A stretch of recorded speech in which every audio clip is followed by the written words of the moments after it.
Vous êtes là désemparés. Beaucoup là dans des églises, ils partent pour chercher des solutions, soi-disant, à leurs problèmes. Mais alors que nous avons en face de nous des solutions, en abondance. Chaque jour suffit sa peine. Normalement, un enfant de Dieu qui fréquente l'église durant 1 mois, 2 mois, 3 mois, 4 mois, mais il commence à ramasser les choses. La paix, la tranquillité, il dort bien, le sommeil revient. C'est ça Jésus de Nazareth. Mais nous avons fabriqué un Jésus de toutes pièces. Et que nous présentons au monde. Et le monde maintenant se moque de nous. Vous-même qui priez, vous avez encore des problèmes comme ça. Vous-même qui priez, comment vous ne vous en sortez pas? Nous devenons comme nous prions un Dieu de Baal, un Jésus de Baal. Votre Jésus là est mort. Mais n'est-ce pas qu'il est ressuscité? N'est-ce pas qu'il est assis à la droite du Père? C'est vous-même qui dites ça, non? C'est écrit dans votre Bible. Bien-aimé, quand j'ai compris cet évangile-là, j'ai commencé à dire, waouh, ça c'est l'évangile de moquerie. J'ai commencé à refuser de telles doctrines. Où tu pars prier Dieu, tu transpires, tu jeûnes pendant 40 jours. Mais après ton jeûne, rien ne marche. Il y a quelques accalmies. Ça dit ça calme un peu la tempête. Et nous avons vécu tout ça. Personne ne peut dire le contraire. On prie beaucoup, plus tu pries beaucoup, plus il y a des accalmies. Ça dit que la tempête se calme un peu. Parce que tu as tellement fait du physique, le diable dit, bon, je le laisse un peu respirer. Retrouver un peu l'oxygène pour 2 semaines. Après, je reviens avec force. Combien de choses que nous avons priées? Si j'interroge là, il y a beaucoup de moments. Oh papa, j'ai fait plus de 5 ans dans telle église. Oh papa, j'ai fait 2 ans là-bas. Mais 2 ans là-bas, tu es comme ça encore. Tu suffoques. C'est comme si une personne qu'on a attachée, qu'on a mis des sacs au visage, on ne sait pas, on a attaché. Tu suffoques à l'intérieur. Tu respires mal. Ça, c'est pas Jésus de Nazareth. Et c'est ce que la Bible dit, d'où viennent les luttes, les querelles, mais c'est de vos passions qui commandent à vos membres. Bon, déjà là, nous avons regardé cet aspect. Maintenant, il y a un aspect très très intéressant. Le verset 10. Humiliez-vous devant le Seigneur et il vous élèvera. Voici le problème. Nous avons parlé de l'adversité. L'humilité précède la gloire. Vous avez vu l'humilité sous forme de simplicité. On revient là. Nous sommes l'humilité dans la prière. Hein? On parle de l'humilité dans le domaine de la prière. Humilie-toi et le Seigneur t'élèvera. C'est-à-dire, laisse Dieu être pour toi un architecte. Laisse Dieu être ton architecte. Laisse Dieu fabriquer un plan pour toi. C'est ça, humiliez-vous devant Dieu. Voici l'humilité dans la prière. Je bénis le Saint-Esprit. J'ai ma plus proche voisine qui est là. Maman comprend, connaît ce que je vais dire. Je ne suis pas des hommes de Dieu boxeurs, ou karatéka, ou c'est pas comment, 6e dan ou 15 dan. C'est-à-dire d'autres, vous savez, il y a des appellations comme le général, le ceci, c'est-à-dire spirituel quoi. Il faut boxer les démons. Non, on n'a pas appris cet évangile. Nous, on ne boxe pas les démons. Mais les démons, on peut les faire fuir juste par le regard. Juste par le regard. Je regarde quelqu'un. Vous savez, nous avons vécu ces choses avec nos parents charnels. N'est-ce pas? Ça vous est arrivé que le moment te regarde, te fixe. Tu es obligé de dévier le regard de frère. Parce que là, maman ne parle pas, hein, mais juste le regard. Il y a aussi, surtout papa n'en parle plus. Ça, c'est le sommet. Quand papa te fixe, tu dis, ah non. Là, je préfère esquiver. C'est ça. Donc, il y a des démons, même un petit démon. Le fait. Oh, toi aussi. Même un petit démon le fait. Tu peux seulement par le regard le faire fuir. Même rien que ta présence, ça peut faire fuir un démon. Oh là là, vraiment. Humiliez-vous devant le Seigneur, il vous élèvera. Si on n'arrive pas à gagner les grandes choses parce qu'on n'est pas humble dans notre manière de prier, on prie avec l'orgueil. Vous allez voir l'aspect. Si je ne parle pas, le texte va parler de tout ça là. Regardez. Humiliez-vous devant le Seigneur, il vous élèvera. Mais toi, est-ce que tu es humble devant le Seigneur? Regarde comment tu es. Tu n'es pas humble. Tu es orgueilleux ou orgueilleuse. Seigneur, je dis, hein, ça fait plus de 2 ans. 200, Seigneur, 200. Doucement. Humilie-toi devant le Seigneur. Il t'élèvera. Jésus lui-même, le Seigneur, a dit dans Matthieu, il dit, mais tu crois qu'en faisant ce que tu fais là, tu seras exaucé? Hein? Tu sais que ce que tu fais là, tu seras exaucé. Tu ne seras pas exaucé. C'est pas comme ça. Moi, je n'exauce pas de voyous. Voilà. Je n'ai pas besoin de beaucoup imiter, de faire des illustrations. Nous avons prié, hein, vraiment fort. On dame les mains, on s'enroule au sol, on fait des... Moi, j'appelle ça, c'est du physique. En fait, c'est comme si on voulait un peu faire du sport, physiquement. Je ne dis pas, pour ceux qui prient avec conviction. Voilà pourquoi je vais terminer mon exhortation par la conviction. Parce que la conviction, c'est la meilleure des choses. Tu peux prier aussi, faire ce que tu fais, mais si c'est avec conviction, ça passe. Mais si c'est sans conviction, ça ne marche pas. Ici, on nous parle de l'humilité dans la prière. Humilie-toi devant le Seigneur, t'élèvera. Ne parlez pas Ne parlez pas l'un contre l'autre. Donc, ne parlez pas l'un contre l'autre, frère. Celui qui parle contre son frère ou juge son frère parle contre la loi et juge la loi. Or, si tu juges la loi, tu n'es pas un observateur de la loi, mais tu en es juge. Mais tu es juge.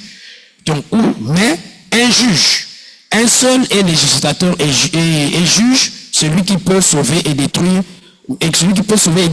Mais toi, qui es-tu qui juge ton prochain, qui juge ton frère? Le verset continue. Vous avez rien que là, ça gaspille déjà tout le dossier. Juger le prochain ne veut pas dire comme nous le voyons là. C'est-à-dire, c'est en aimant avoir des problèmes avec l'être humain. Quel est l'être humain dans ce monde qui n'a pas de problème avec un être humain? Nous, on peut avoir le chien à la maison. C'est un exemple palpable, frappant même.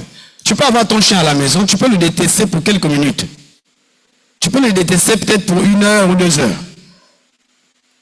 J'ai vu, nous avons vécu avec des gens qui ont des chiens. Le chien, la nuit, la faim, il rentre, il creuse un grand trou, il rentre dans qu'on appelle le fumoir, ou je sais pas quoi, ou la cuisine, pour ceux qui ont des cuisines un peu traditionnelles. Le chien mange tout. Ou mange certaines choses. Le matin, tu te réveilles, le chien là, tu lances les trucs, le chien fuit. Il peut rester 2 heures dehors, 3 heures dehors, tu vois, la nuit, et le chien revient chez lui. Mais le chien s'assoit là-bas. Le premier jour passe, le deuxième jour, tu vas dire, allez, viens prendre. Tu vois, la colère est passée, le chien a mangé, c'est fini. Mais nous, on n'abandonne pas l'être humain comme ça facilement. Nous, on s'accroche. On emprisonne l'être humain. Et c'est ça notre pire cauchemar. Donc, nous devons arrêter d'emprisonner les prochains. Vous voyez que la Bible ne parle pas trop de notre héritage. Pourquoi tu juges ton argent? Pourquoi tu juges, comme on appelle, ton téléphone? Non, ton prochain. C'est à retenir. À vous maintenant qui dites, aujourd'hui ou demain, nous irons, vous voyez? À vous maintenant qui dites, demain, nous irons dans telle ou telle ville. Nous y passerons 1 année et nous trafiquerons et nous gagnerons. Vous qui ne savez pas ce qui arrivera le jour de demain, donc le lendemain. Car qu'est-ce que votre vie?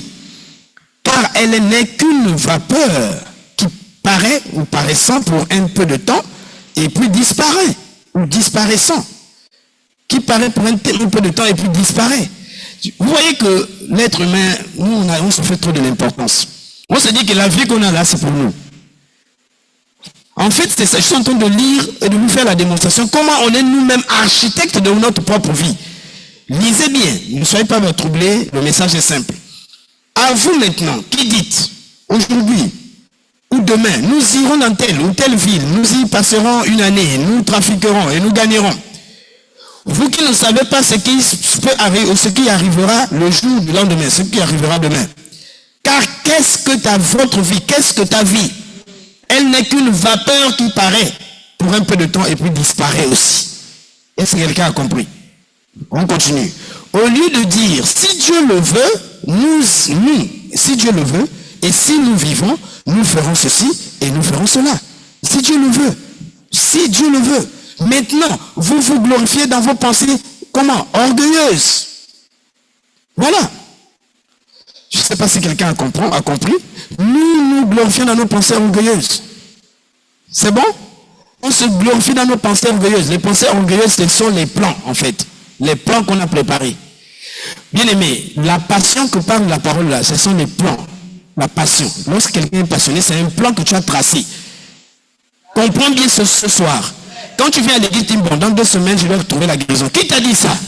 Tu peux trouver la guérison le même jour que tu arrives à l'église, tu es guéri.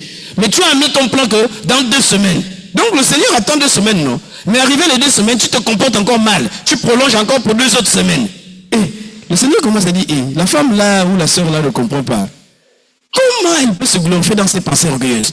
Et c'est ce qui fait que beaucoup de gens se découragent et retournent chez eux en disant, oh, je me disais qu'en partant à l'église, ma vie devait changer. En bon, c'est ce qui t'a appris cette doctrine. C'est ce qu'est l'évangile. Enlevons ces plans-là. Nous devons abolir ces plans-là. Nous devons supprimer ça. Ce sont des vaines manières de vivre, des pensées orgueilleuses. Dieu n'aime pas dans ça. Dieu n'aime pas ce genre de choses, bien aimé dans la foi. Les pensées orgueilleuses. Demain, je vais aller à Dubaï, après je reviens, après je fais ceci, je vais à Franceville, je reviens de Franceville, je pars au, comme on appelle, Port-Gentil, après Port-Gentil, je termine à Libreville. Voici mon plan, j'ai tracé et je vais tracer. Mais Dieu aussi peut changer ça. Tu dis quoi? Ah non, non, non, non. Ah non. Moi, quand je prie, les choses doivent aller de la manière que je prie. Attention. Toi, quand quoi? En tout cas, quand je demande à Dieu, Dieu fait. Mais Dieu aussi peut déranger ça. Parce que s'il voit que dans ce que tu as tracé, il y a un danger. Il y a quelque chose de bizarre dedans, il change de plan. D'où l'histoire de l'adversité. On commence à se battre contre Dieu. Dieu, tu n'es pas bien. Ça fait plus de 2 ans que je suis à l'église. Et il y a aussi, il y a deux facettes. Voilà, il y a 2 visages. Il y a aussi des gens qui ne font pas des plans, mais qui viennent juste comme des touristes à l'église. Dieu, tu dois changer ma vie. Ça aussi, c'est un plan. Je vais changer ta vie comment? Présente-moi un plan. Oh non. Dieu, tu as dit dans ta parole qu'il n'y a pas de plan, non? Tu as enseigné par l'homme de Dieu qu'il n'y a pas de plan. Donc tu changes seulement ma vie. Mais je vais changer ta vie comment? Bon, ok, il n'y a pas de problème. Mais tu dois enlever les pensées orgueilleuses que tu as. Oh, quelle pensée orgueilleuse encore? Je me suis dit qu'en venant à l'église, ma vie doit décoller, je dois avoir une meilleure vie, je dois maintenant briller, je dois avoir le travail, le mariage doit venir. Mais depuis que je suis à l'église, bien aimé, ça sont des choses. C'est un tel évangile. On ne donne pas ça dans nos assemblées de nos jours, quoi. On n'a plus cet évangile-là. C'est un évangile comme ancien pour certaines personnes. Qu'est-ce que l'homme est en train de dire? On va à l'église, c'est pour prier, pour gagner les grandes choses. Je n'en disconviens pas. On n'a pas dit que les choses qui sont dans le conteneur, ce ne sont pas tes choses. C'est toi qui as acheté ça. C'est pour toi. Mais pour les prendre, il faut remplir certaines formalités. Sinon, les choses seront confisquées. Dis-moi que c'est faux. Charnellement, ça se fait, non? Mais si c'est charnellement, ça se fait. Comment pouvons-nous négliger que dans le spirituel aussi ça peut se faire? En tout cas, moi l'année là, je vais ouvrir ceci. En tout cas, je fais que mon commerce va prospérer. Ça, je suis sûr, il n'y a pas de souci. La prospérité de ton commerce dépend de la loi. Dépend des critères qui sont dans le livre de la loi. Il ne faut pas déconner. Bon, je sais que l'année là, je sens que je veux me marier. Il n'y a pas de problème. Dieu peut t'inspirer ça dans ton cœur. Mais pour que le mariage arrive physiquement, il faut remplir les formalités. Ah, l'homme de Dieu en question. Ça, c'est quelle formalité encore qu'il dit? Je veux seulement le mariage, c'est toujours aller à l'église, c'est pour ça. On ne t'a pas interdit ça. Mais il faut revoir la loi. Il ne faut pas juger la loi. Il ne faut pas transgresser la loi. Si tu juges la loi, tu deviens comme un juge. Et en ce moment, ça ne marche pas. Je ne sais pas si vous êtes en train de comprendre cette partie. Donc, je voudrais revenir rapidement. Regardez le verset 12. Le verset 11. Ne parlez pas mal contre l'un et l'autre. Voilà. Et celui qui parle mal de son frère et qui juge son frère parle contre la loi et juge la loi. Or, si tu juges la loi, tu n'es pas observateur de la loi, mais juge. Mais un juge. Un seul est juge, c'est-à-dire législateur et juge, celui qui sauve, qui peut sauver. Législateur. Ah, c'est des mots vraiment clés. Hein? Le législateur. Là, nous sommes en train de passer des élections législatives. N'est-ce pas? Hein? Les élections, on vient de passer nos élections législatives ici. Législateur, c'est-à-dire ceux qui votent les lois, qui décident des lois. Ok? Mais toi, tu décides les lois toi-même. Ah, la Bible dit que un seul est qui législateur et juge. C'est Jésus-Christ. Mais toi-même, tu votes tes propres lois. Voilà. Là, on a compris encore une autre lumière. Tu votes tes propres lois. En fait, tu as ton plan, tu as ton calendrier. Et tu as positionné ça. Seigneur, voici mon calendrier. Voici mon plan d'exécution. Donc, Seigneur, mais depuis que je me suis marié, normalement, alors là, je devais avoir mon ami. Tu as fait un plan que moi, je n'ai pas envie de regarder. Moi, je t'ai donné mon plan. Tu n'as jamais regardé aussi mon plan. Le plan de Dieu ne regarde pas. Nous, on ne regarde qu'à notre plan. D'où maintenant, nous voyons les luttes, les querelles, la colère, la nervosité, la déception. Et on commence à se battre contre Dieu. Tu te lances dans l'adversité. Tu combats maintenant Dieu. Beaucoup là à l'église, à la maisonnée sanctifiée, nous sommes en train de combattre Dieu. Je bénis Dieu que les messages sont arrivés au point Noé. Ne combat pas Dieu. Ne combat pas le Seigneur Jésus.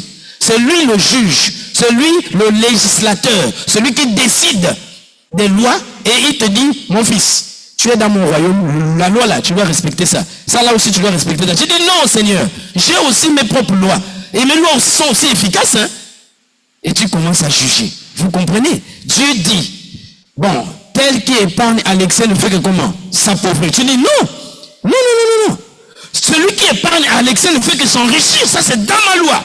En tout cas, vous devez arrêter ce système-là. Hein. À la maison sanctuaire, c'est ce que je n'aime pas. Vous voyez? Le problème commence. Tu as dit quoi? Non, l'année là, je vais faire mes affaires. Ça va prospérer. En tout cas, je crois que Jésus-Christ est avec moi. Il n'y a pas de souci, mais Jésus-Christ a positionné les lois. Tout ce qu'ils font, les affaires et tout, il faut savoir comment présenter tes affaires à lui. Il faut prendre des conseils. Il faut avoir de la justice dedans. En tout cas, moi, tout ça là, ça fatigue un peu. Ça me donne un peu mal à la tête. Et pourtant, j'ai donné mon offrande hier. Mais en donnant ton offrande, quelle est la pensée qui est derrière l'offrande? Non, moi j'ai donné mes offrandes hier. Et tout le mois là, toute l'année là, j'ai pratiqué les prémices et les offrandes. Mais je ne vois rien. Ah, tu croyais que avec tes propres lois, ça devait marcher. Ça ne marche pas. Il y a un juge et il y a celui qui décide pour toi. C'est Jésus-Christ de Nazareth. Ah, donc l'année dans l'eau. Oui, c'est dans l'eau. Donc je dois reprendre. Tu dois reprendre. Ah non, là je suis fatigué. En tout cas, je préfère changer l'église. Ça, ici, là, c'est trop aussi. Il y a trop de dictatures. Il y a maintenant la dictature, trop de lois. Non, je peux changer d'église parce que j'ai écouté, il y a une dame, une soeur qui m'a invité dans leur église. Ah bah,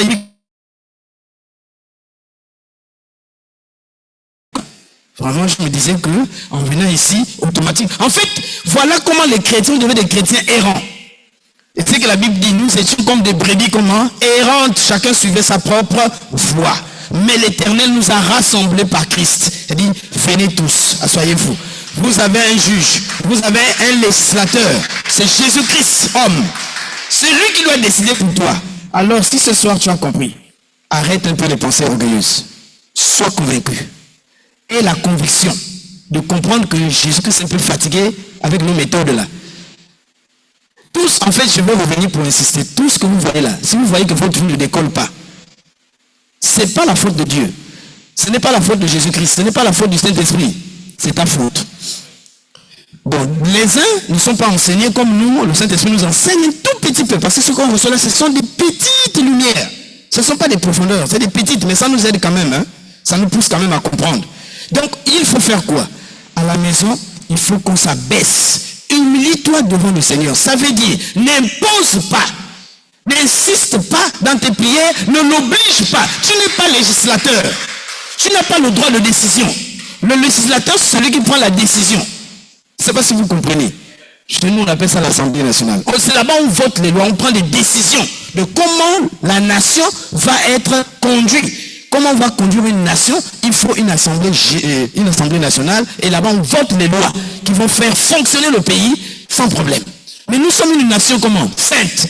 Un sacerdoce comment? Royal. Et nous avons un roi des rois, c'est Jésus-Christ de Nazareth. Et dans son royaume, il a mis quoi? Il a mis ses lois. Et nous, on arrive, on impose nos lois. Et ça devient la guerre entre nos lois et les lois de Dieu. La Bible te dit, humilie-toi. Humilie comment? Humilie comment? Mais la manière dont tu pries là, tu es en train de gaspiller. Tu gaspilles comment? Je ne comprends pas votre histoire là. On va prier maintenant comment? Beaucoup m'ont fait la guerre avec l'histoire de la prière ici. Papa Apôtre n'aime pas que les gens prient. Je n'ai pas dit que vous n'aimez pas prier. Que Papa Apôtre empêche les gens de prier. Loin de là. Chaque jour, on vous enseigne, vous dit d'aller prier à la maison. Mais priez normalement, logiquement. Essayez de chercher un peu la raison pour laquelle tu pries. Ton besoin correspond à quelle loi? Parce que les lois, il ne faut pas les violer. Attendez d'abord. Vous croyez que l'apôtre Jacques, il est fou d'écrire ça là? Il était fou. Il avait bu le vin, quoi. Voilà pourquoi il a écrit ça. Et regardez, ne parlez pas mal l'un contre l'autre. Déjà, tout de suite, là, si on vérifie le cœur de chacun, vous avez déjà du mal à voir papa pour l'homme de Dieu. L'homme de Dieu aussi parfois a du mal à regarder certaines personnes à l'église. Attends. Celui qui est le président de ce royaume, qu'on appelle Jésus-Christ, il a mis déjà des lois. Que quand tu parles mal de ton frère, il t'a déjà écarté. Tu as déjà enfreint la loi. En fait, c'est comme si tout ce qui enfreint les lois dans le monde, on les met où? Ils ont un lieu, non? Où ça? En prison. Voilà, tu as trouvé. D'où tu es? En prison. Est-ce qu'on peut dire amen? Nous sommes en prison, à chaque fois emprisonnés.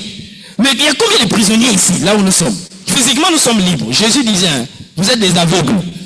Jésus a traité les pharisiens des aveugles. Ils ont dit à Jésus, attends, jeune homme. Parce que Jésus-Christ, c'est 33 ans, après 33 ans, devant les pharisiens, les gros, voilà, les grands, les sages avec des cheveux blancs. Jeune homme, oui. Tu dis quoi? Il dit, vous êtes des aveugles. Tu rigoles. Nous, aveugles, mais nous, on te voit. Ta tenue que tu as portée, c'est à telle couleur. Dit Jésus, dit non. Je ne parle pas des yeux physiques. Vous êtes des aveugles. Voilà pourquoi vous vous conduisez entre vous-même. Vous allez tomber dans le trou. Et vous voyez le trou physique, c'est comme nous. Nous sommes des aveugles dans quel sens? Ou nous sommes vraiment... Oh non, mais en fait, il y avait vraiment beaucoup de contradictions sur ce sujet-là. Vous voyez comment la parole de Dieu est merveilleuse. Nous sommes en train de courir des dangers terribles. Parlons maintenant de la guérison. Je vais terminer mon message. C'est une courte exhortation. Vous avez compris? Nous devons plus lutter contre Dieu. Jésus-Christ a imposé ses lois. L'apôtre Jacques n'avait pas bu du vin, il n'était pas ivre le jour que le Saint-Esprit lui inspirait ces choses. Humilie-toi devant le Seigneur et il t'élèvera. Ne parle pas mal de ton frère, c'est enfreindre la loi. Alors si tu vas enfreindre la loi, ne parle pas du mal de ton frère. Ne dis pas que je ne donnerai pas mon argent à l'église, c'est écrit dans la Bible. Donner de l'argent à l'église, c'est biblique, c'est pas quelqu'un. Oh, j'ai écouté un message d'un grand pasteur a prêché qu'on ne donne pas la dîme, qu'on ne donne pas l'argent. En fait, c'est pas écrit. La dîme ou l'argent n'a rien à y voir. Ce qui est sûr, tu dois apporter de tes offrandes à l'église. Voilà, tu dois apporter ton argent à l'église. Et l'église primitive, il y a l'argent dedans. Donc ne suivez pas. Et beaucoup sont devenus des juges, des législateurs. Ils ont voté leur propre loi. Je ne donnerai plus même mon argent à l'église. Que prémices, que offrandes, que tout ça là, je dame sous ça. Mais ceux-là auront des problèmes, non? Qui va régler leurs problèmes? Jésus, attendez, quelqu'un qui enfreint la loi du donner. La Bible dit que donner égale à recevoir. Tu ne donnes pas. Et tu pries beaucoup. Et Dieu va t'ouvrir les portes. Attendez, tu n'as pas planté. Tu n'as pas semé quelque part. À le moment. Tu n'as pas fait les plantations. Là, la pluie a commencé. C'est la période où on plante. Tu n'as pas planté l'arachide derrière ta maison. Mais chaque jour, on te voit avec des sachets de l'arachide, sachets remplis de l'arachide. Tu as volé ou comment? Tu n'as pas planté. Donc nous sommes... Voilà pourquoi on nous attrape comme des pigeons. Vous voyez, non? Chaque jour, on nous attrape. Attrapez. Nous voilà, on amène. C'est tout. Mais c'est le monsieur là, non? Hier, on l'a attrapé. Encore, on a encore autre. Mais c'est la femme là. Non, mais elle mérite vraiment rester malade, quoi. Elle reste... Non, elle doit souffrir. Donc, quand on arrive là, les démons arrivent. Il y a même des démons parfois qui sont fatigués. Ah, maman, encore toi. Ah. Oh, non, mais Jésus souffre, hein. Ça, c'est encore qui? C'est maman. Oh, maman, toi aussi.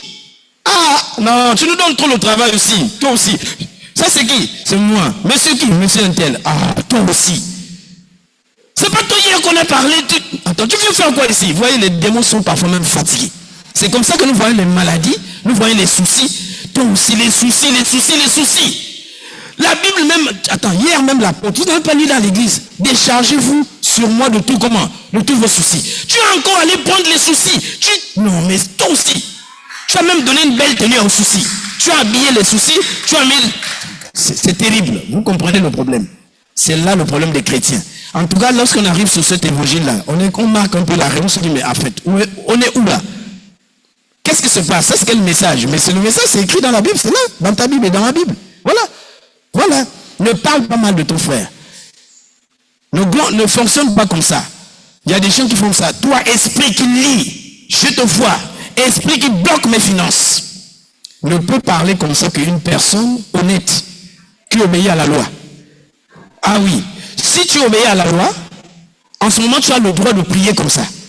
Seigneur, moi, je obéis à ta loi. Vous savez, il y a la prière du publicain et du pharisien, vous connaissez ça, n'est-ce pas? Le pharisien vient avec l'orgueil, il dit, je donne la dîme de tous mes revenus, n'est-ce pas? Et voilà. Je ne suis pas comme ce publicain, ce vagabond là, voilà, il est dans ses péchés.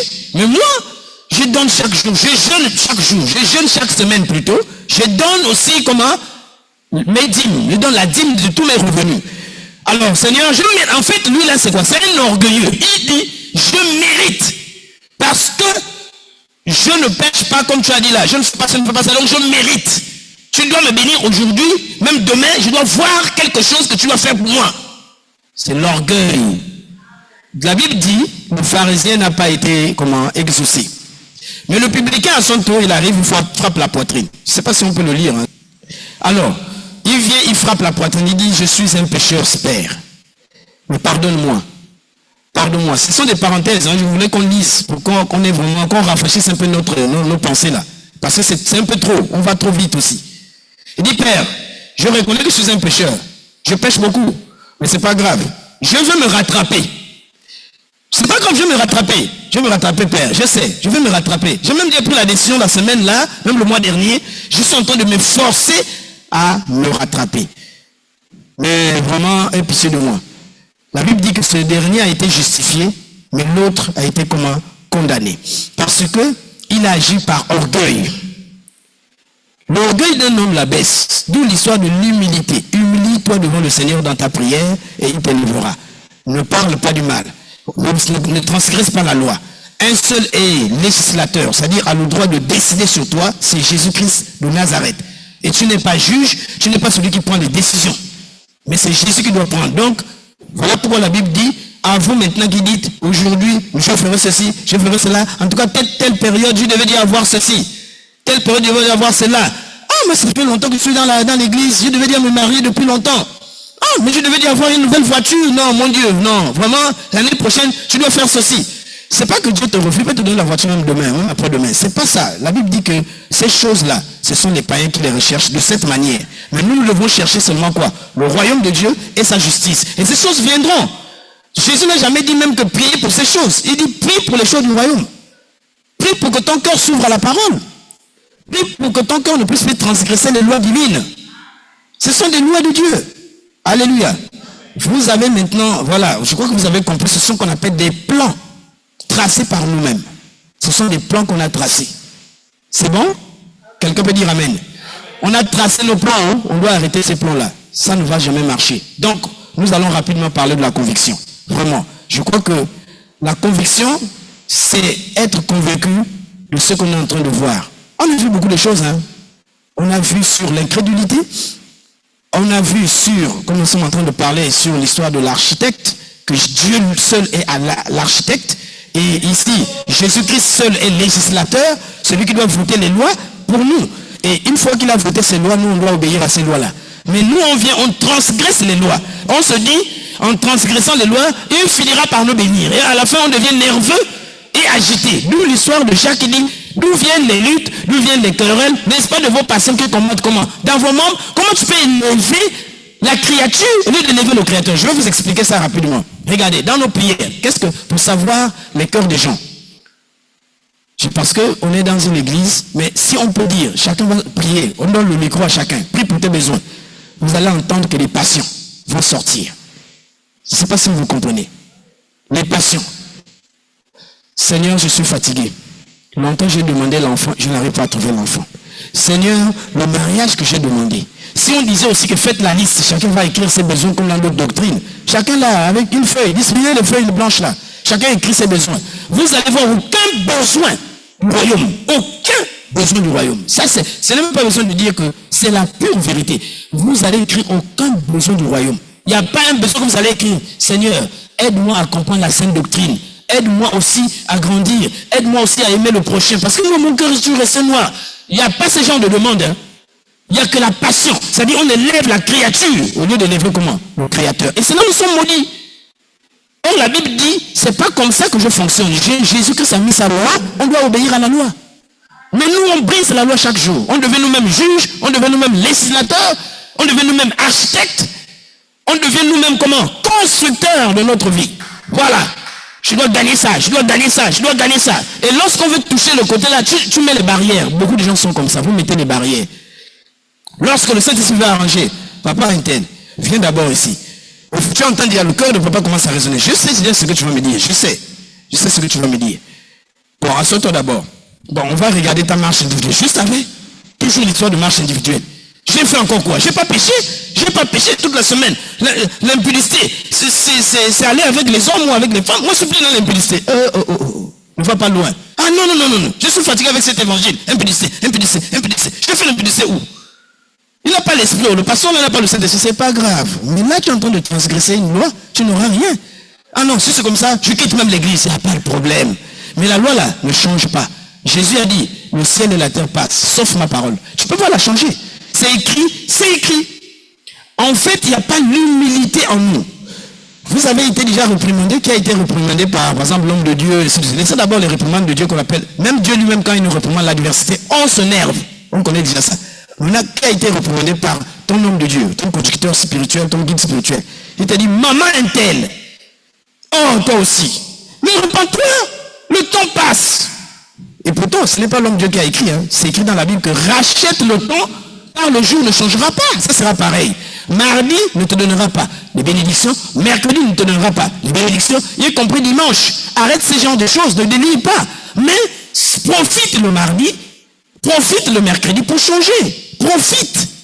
Puis même mercredi, puis jeudi, pour que, au moins peut-être, là, la semaine, tu peux quand même accepter au moins les quelques remarques ou les quelques réprimandes qu'on peut te faire. Qui a déjà prié pour ça? Seigneur, ouvre-moi mon cœur. Dans notre assemblée, dans notre doctrine, la sainte doctrine, je peux être aussi réprimandé par exemple. Maman, lève-toi. Vous voyez la maman là, oui. Ah, maman, toi aussi, fais la repentance. Pourquoi tu ne veux pas faire la repentance? Eh, on me lève devant tout le monde. Mais c'est devant Dieu. Humilie-toi. Humilie-toi. Au lieu de dire, ah, merci Seigneur. Merci. Au moins aujourd'hui, maman Intel, aujourd'hui tu as été dépouillé un peu de ton petit comportement là. Ah oui, toi aussi tu as trop joué à la patronne. Il faut que tu dois te rabaisser. Tu es trop. Tu es trop. Au lieu de parler à toi-même, non, tu t'énerves contre l'homme de Dieu, tu t'énerves contre tout le monde. Moi, je suis une maman Intel, je suis une responsable. Voilà, je suis une maman, une tante. Même mes nièces ne peuvent pas me traiter comme cet homme-là me traite. Qu'est-ce qui se passe dans sa tête? C'est quoi? Ah, non, tu transgresses la loi là. Donc vous voyez que la chose fonctionne de cette manière. Il faut qu'on puisse se rabaisser. Donc on a parlé un peu de l'humilité dans la prière et la conviction. Nous devons être convaincus que ce que la Bible dit, qu'un seul est législateur, c'est Jésus. Un seul est juge, c'est Jésus-Christ. Celui qui doit décider et celui qui doit en fait t'ouvrir. Mais toi, ne transgresse pas la loi. Continue à obéir. Mais dans nos prières, nous agressons le Seigneur dans nos prières. Nous sommes parfois même on dit la vérité, je suis fatigué. Qui es-tu? Tout de suite là je peux tirer un petit souffle de vie. Oh, tu pars courir là-bas. Comment tu peux dire ça que je suis fatigué? Tu es fatigué de quoi? De me servir? En fait, lorsqu'on dit je suis fatigué, c'est parce que la passion n'a pas atteint son objectif. C'est à cause de la passion. On réclame seulement la passion. Alléluia. On ne doit pas être fatigué, on doit continuer à persévérer. Donc la conviction, c'est ça. Pour terminer, dans le Romain, j'aime beaucoup le Romain 14, 22, ça parle, pardon? La parabole du publicain et du pharisien, c'est ça. Mais tu peux lire rapidement, c'était juste une parenthèse, hein? C'était pas dans le message. Vas-y, lis quand même. Suivons la parabole du publicain et du pharisien, oui. Luc 18. Luc 18, oui. Deux hommes montèrent au temple pour prier. Oui. L'un était pharisien et l'autre publicain. L'autre publicain. Le pharisien debout priait ainsi en lui-même. Ô Dieu, je te rends grâce de ce que je ne suis pas comme le reste des hommes, qui sont ravisseurs, injustes, adultères, ou même comme ce publicain. Je jeûne 2 fois la semaine, je donne la dîme de tous mes revenus. Oui. Le publicain se tenant à distance n'osait même pas lever les yeux au ciel. Mais il se frappait la poitrine en disant, ô Dieu, sois apaisé envers moi, qui suis un pécheur. Je vous le dis, celui-ci descendit dans sa maison justifié plutôt que l'autre, car quiconque s'élève sera abaissé. Quiconque s'élève dans la prière, ou dans n'importe quel domaine, quiconque s'élève, combien de fois on s'est levé nous-mêmes? Voilà pourquoi la Bible dit dans Jacques, humilie-toi et Dieu, lui, t'élèvera. Humilie-toi et Dieu t'élèvera. Voilà, reprends la lecture. Reviens. Je vous le dis, celui-ci descendit dans sa maison justifié plutôt que l'autre. Oui. Car quiconque s'élève sera abaissé, Oui. et celui qui s'abaisse sera élevé. Élever la passion, les désirs, les cartes, les plans. Tu as fait ton plan. Alors, qui peut dissoudre son plan? C'est ce que nous allons prier tout à l'heure. Voilà. Quand on dit prier, c'est quoi? Ça dit que tu vas dissoudre ton plan. Tu dois accepter, tu dois t'humilier devant Dieu. Seigneur, excuse-moi, pardonne-moi. J'étais à côté de la plaque. Là, Seigneur, je veux me rattraper maintenant dans la prière. Et ce soir, prie beaucoup à la maison. C'est pas qu'à la maison, on demande les gens n'est pas... Non, c'est pas ça là l'évangile. Vous aimez toujours tordre la parole. Et pourtant même, je bénis Dieu que ces derniers temps, il y a quand même des enregistrements. On peut réécouter. Pour dire que l'homme de Dieu, il avait dit une fois, en pleine prédication, qu'il ne faut pas prier. Tu as vu un homme de Dieu qui dit aux gens de ne pas prier. C'est pas ça que je dis. Comprenez bien. Vous me suivez sur les réseaux sociaux. Le problème est clair. Il faut prier, mais il faut savoir comment prier. Il ne faut pas prier pour insulter Jésus. Il ne faut pas prier pour l'agresser. Il ne faut pas prier pour chercher à griffer le Seigneur. Il n'est pas ton ami. Humilie-toi devant le Seigneur et il t'élèvera. Il n'y a pas d'humilité dans nos prières. Nous, on prie mal. La Bible dit dans Jacques même. Il dit, vous demandez dans vos prières, vous ne recevez pas parce que vous priez mal. Vous demandez mal dans le but de satisfaire vos passions. Vous êtes des démons et vous devenez des ennemis de Dieu. Voilà, Dieu n'est plus avec vous. Vous passez tout votre temps à transgresser la loi de Dieu et vous voulez. Je vais maintenant revenir dans la prière rapidement. Je vais faire des prières, des démonstrations. Je vais prier par exemple pour le démon qui bloque mon argent. Voilà comment je vais faire l'illustration. Seigneur, je te bénis. je suis devant toi. Je suis ton serviteur. Ah, là c'est bon, jusque là c'est bon. Je suis ton serviteur, oui. Après il y a quoi? Mais Seigneur, le démon là, qui bloque mon argent, je l'envoie le feu au nom de Jésus-Christ. Jésus, reviens. En fait, nous on pompe, hein. J'envoie le feu. Toi le démon qui bloque mon argent, au nom de Jésus-Christ, je t'envoie le feu, je t'envoie le feu, je t'envoie le feu. Tu as terminé, non? Amen, amen. Tu as prié, mais tu as transgressé la loi. Comment tu peux aller provoquer le pauvre démon qui est pour lui à côté, alors que toi-même tu es le premier démon? Tu es le premier démon comment? Voilà pourquoi Jésus dit, cherche le royaume. Le royaume c'est quoi? Ah, le royaume de Dieu, c'est la justice de Dieu. Ça dit, le royaume de Dieu, c'est la loi de Dieu. Cherche la loi de Dieu. Vérifie cette loi. Tu n'as pas transgressé quelque part. Comment tu peux lier un démon qui bloque ton argent, alors que ton argent n'a jamais été sanctifié à l'église? Je ne sais pas si vous comprenez. Donc, ce sont des fausses prières. Et Jésus appelle ça des vaines paroles. Ce sont des vaines paroles. Ça ne marche pas. C'est comme ça qu'on doit réparer ici. La guérison. Seigneur, je suis en train de vous montrer comment on doit prier désormais, pour qu'on puisse maintenant être à l'aise. Seigneur, je suis malade. On m'a diagnostiqué à l'hôpital. J'ai le cancer de ceci. J'ai le foie déchiqueté. J'ai le cancer de tumeur au cerveau. Papa, j'ai une maladie incurable. Guéris ta fille. Guéris ta servante. Au nom de Jésus, amen. Jésus dit, non, mais tu n'as pas terminé la prière. Là. Tu as avalé quelques morceaux. Reviens. Reprends un peu ta prière. Mais Seigneur, je t'ai demandé, non. On va trouver la maladie. J'ai une maladie incurable. Après, il y a quoi? Non, je veux que tu puisses me guérir. Mais après la guérison, il y a quoi? Vas-y. Mais c'est ça. Je veux la guérison. Je veux que tu me guérisses. Tu vois, ta prière est courte. Ce n'est pas une prière qui résonne. Jésus n'est pas satisfait. En fait, c'est ça la justice dans ça. C'est ça les lois de Dieu. Jésus dit non. C'est un peu dangereux pour toi. Si je te donne la guérison, je sais là où tu vas aller. Tu ne m'as pas présenté ton cœur. Tu as triché. Tu as triché. Tu es bandite. Tu es une bandite. Tu es un bandit.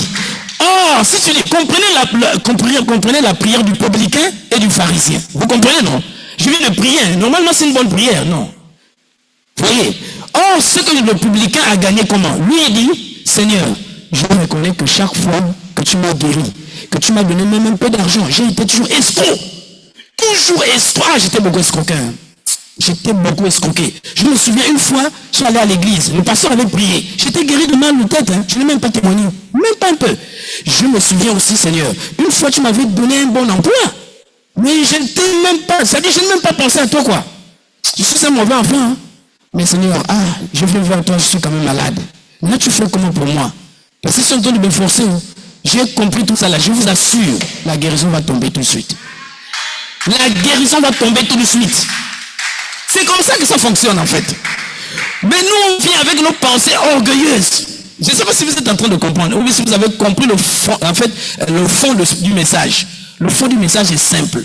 On peut prendre plusieurs autres choses. Voilà un élève ou un étudiant. Seigneur, je me prépare le bac. Il faut que tu me bénisses le bac. Mais il ne termine pas sa prière. Après le baccalauréat, tu vas faire quoi? Tu vas aller où? La première, ouais, non. Quand les enfants voient leur nom, ils sont admis. Ils commencent à sauter là-bas, ils déchirent même les hauts, ils écrivent. Maintenant, dimanche à l'église, soyez bénis tous dans la paix du Seigneur. Il y a quelqu'un qui a quelque chose à dire? Oh, personne n'a quelque chose à dire au Seigneur pour bénir le peuple de Dieu aussi.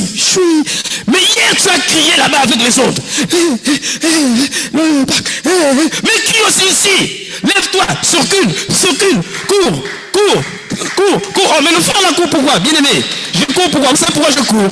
J'ai satisfait mon baccalauréat. Dieu m'a béni le bac. Ah là, ça ne va pas s'arrêter. Oh. Dès que je rentre sur le travail, je viendrai courir dans cette même salle. Je vais courir. Ah Seigneur, tu es merveilleux. Tu es merveilleux. Je te rends grâce. Voilà quelqu'un. Celui-là. Quand tu vas se dire, Seigneur, mais on est arrivé à l'étape là, je veux un peu de l'emploi. Même avant d'ouvrir la bouche, l'emploi va te trouver. C'est ça la prière. C'est ça Jésus de Nazareth. Donc on a longtemps galéré pour rien. Nous sommes des faussaires. Nous on fait vraiment, on est dangereux. Je crois que beaucoup me suivent. Voilà ce qu'on doit faire. Au lieu de rester là à pleurer, à s'apitoyer sur son sort, oh le Seigneur ne me reconnaît plus, je ne sais pas d'où va ma vie. Non. Nous sommes mauvais. Que Dieu bénisse un cœur.